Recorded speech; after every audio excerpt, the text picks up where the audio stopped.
Hi everyone. We're here at Creative Operations New York 2019. My name's Amy Strickland and I'm here with Eric Squires from Nickelodeon.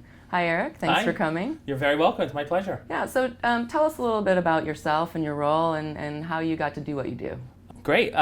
Eric Squires, of course, you just said that. I work SVP of Creative Operations and Project Management over our preschool promotions team and our global experience design team, which is our theme parks, our hotels, and our live touring theatricals.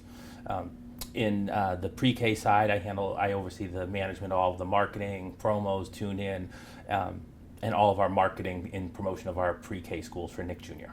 Cool, cool. So, sounds like a big job. It's the first thing you Yeah. do when you get up in the morning. Pinch myself. No, I'm just kidding. That's great. No, I do love working at Nickelodeon. We all do. But first thing in the morning is normally, you do some troubleshooting. You do some catch up from the night before. It was easier when we were all centrally located and just working in New York. But now with the global experiences, we're all over. So while I'm sleeping, a lot of other people are working. So first thing in the morning is catching up with what happened overnight, as well as getting out any communications or emails to the people who are getting ready to go to bed. So Yeah. we try to get those out, and we kind of cross over with the time zones. But that's first thing, and then planning out the day, of course, and then just trying to catch up through all the trades. In media and experiences, things happen so fast, and there's so much going on. I try to spend the mornings, whether it's my train commute or first thing when I get in the office, catching up with everyone around the globe, and then catching up with the trades.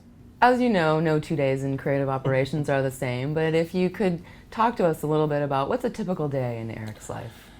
It starts normally with meetings right away, right from the start, and a lot of those are planning meetings, a lot of those are review meetings, a lot of those are just general communication meetings, whether that's with staff or the creative teams or executives at Nick.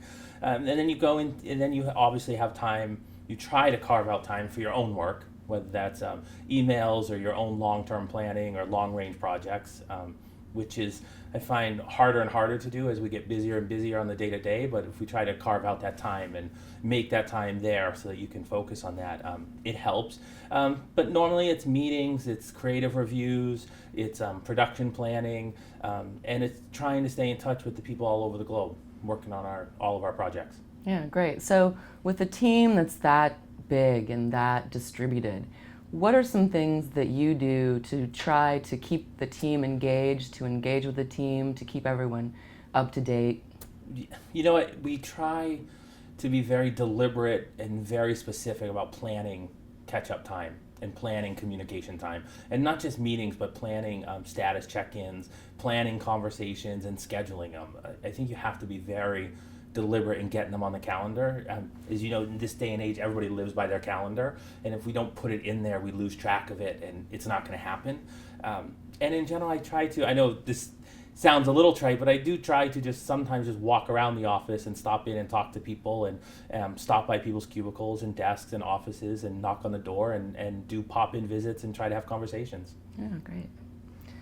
So despite all that, things still go off the rails, right? Yes. So what's your approach to solutioning with your team to try to get something that's really gone off the rails back on track? The first step we try to take is get the main players involved in whatever went off the rails, to use that quote, and figure out exactly what happened.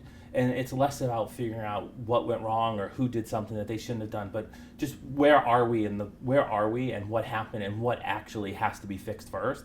A lot of times when people have those issues or challenges, they try to jump in and solve everything at first. And I try to tell my team, let's just figure out what we have to solve today or what we have to fix today. And then tomorrow we can get into fixing it on a longer term. And it makes it a bit easier because sometimes it's not as bad as you think it is. Yeah, it's so not a very hands-on approach, it sounds like. Yeah, we try, and that really, across the board at Nickelodeon, we try to do it that way. It's a great company because it's less about figuring out who did something wrong, and it's more about rallying the troops and figuring out how to move forward. Yeah. Which makes it a great place to work. Oh, that's great. That's great. So you touched on this a minute ago, but with all the day-to-day that goes on, deadlines, meetings, people issues, right? How do you carve out time to do your focused, concentrated, strategic work?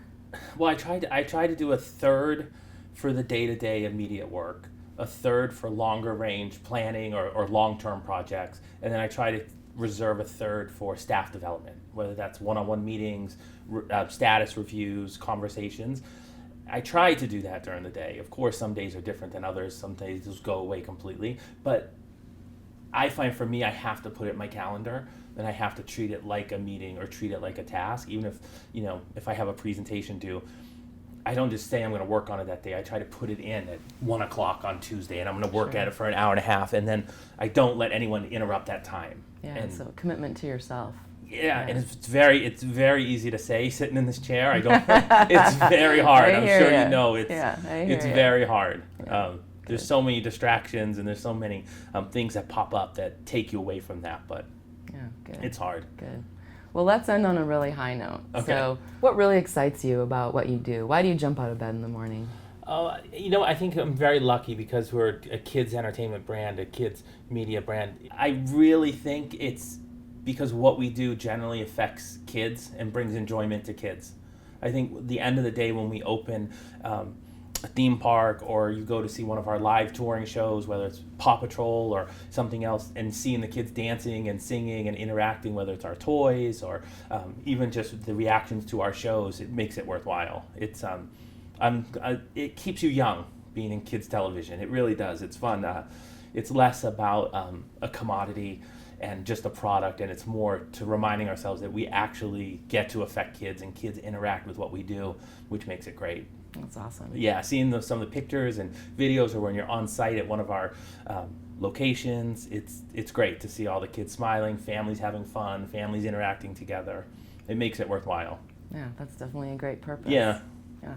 Well, thanks so much for talking today. Oh, you're very welcome. Appreciate My it. pleasure. We learned a lot. Yeah, thanks, Eric. Great. So thank you all for watching. Here we are from Creative Operations New York 2019.